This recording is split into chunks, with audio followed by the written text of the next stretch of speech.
Bismillahirrahmanirrahim. Assalamu alaikum. How are you guys? This is me, Zamir Hussain Abbasi, once again with all of you people, your English instructor. So today is our topic about past indefinite or past simple tense. So firstly, you should have to subscribe our YouTube channel and don't forget to press the bell icon. So let's start our topic about past simple, past indefinite tense. So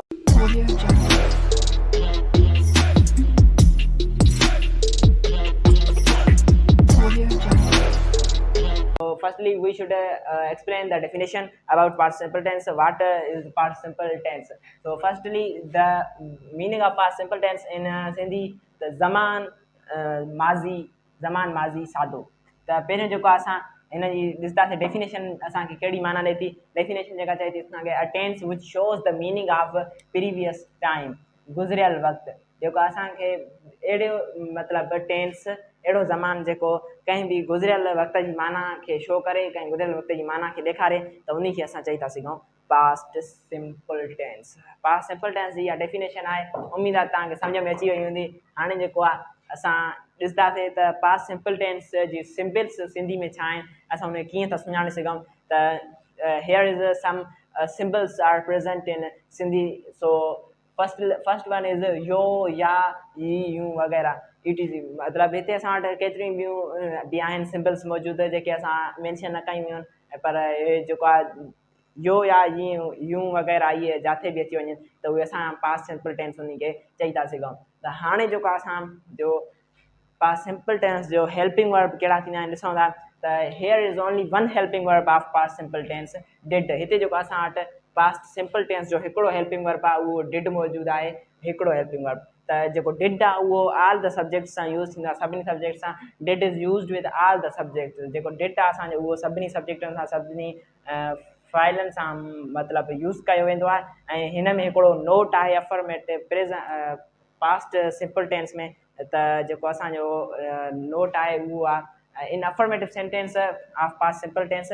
जेका past simple tense जे बयानी जुमलनि में we should put second form of main verb. जेका past simple tense जा जेके affirmative sentence हूंदा आहिनि उन में असां second form of main verb इस्तेमालु कंदा आहियूं। हाणे अफर्मेटिव सेंटेंस छा थींदो आहे, बयानी जुमला छा थींदा आहिनि, उहो जेको आहे मां तव्हांखे डिस्क्रिप्शन में लिंक ॾेई छॾींदुमि। अॻ में मां प्रीवियस वीडियो असांजो ठहियलु आहे उन ते उन जे बारे में उहो तव्हांखे मां लिंक ॾींदुमि डिस्क्रिप्शन में। ऐं हाणे असां ॾिसंदासीं त सेकंड फॉर्म असांजो पुट थिए थो त कीअं थिए थो अफर्मेटिव सेंटेंस में, ऐं उहो उन जी माना असांखे कीअं थी मिले, ऐं हिन नोट ते ज़रूरु गौर करिणो आहे। ऐं जेकॾहिं if we not use this note we can mistakes in the sentences. So first we should take the examples. Here is some examples are present of past simple tense.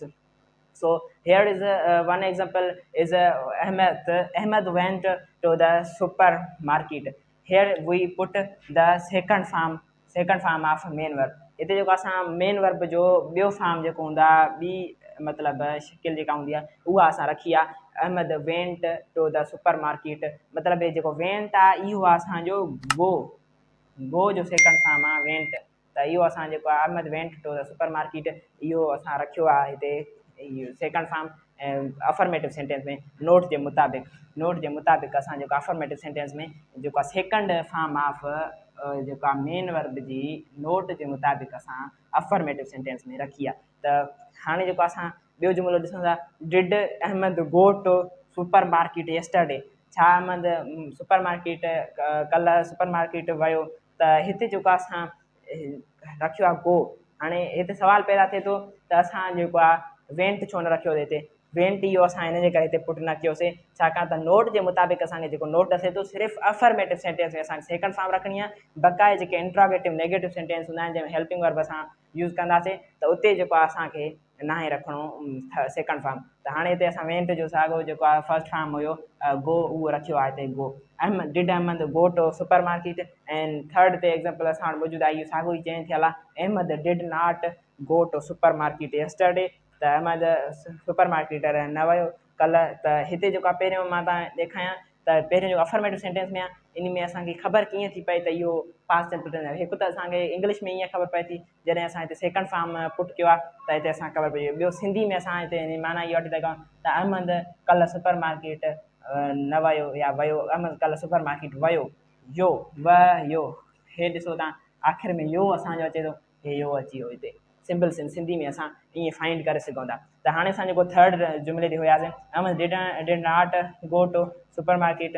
हाणे जेको असां हिन खे Ahmed did not go to market yesterday, त Ahmed market में न वियो ॻाल्हि। त हे जेको आहे असांजो पास्ट सिंपल टेंस जो नेगेटिव में जुमिलो थी वियो। त हाणे जेको आहे पहिरियां असांजो इहो रूल हूंदो त अलॻि अलॻि करे रखंदा, पर हाणे शॉर्ट टर्म में बि असां हिनखे ईअं लिखी था सघूं, डिड नॉट लिखूं या डिडंट लिखूं।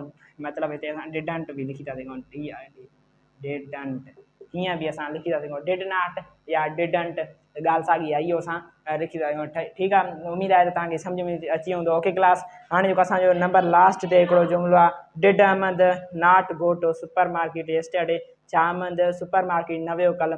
हे जेको आहे असां जो सवाल बि आहे नाकारी बि आहे, मतिलबु कॉम्बिनेशन आहे ॿिन्हिनि जो, सवाली नाकारी जो। त हिते असांखे ख़बर पए थी त हे जेको असांजो नेगेटिव इंट्रोगेटिव नेगेटिव सेंटेंस आहे।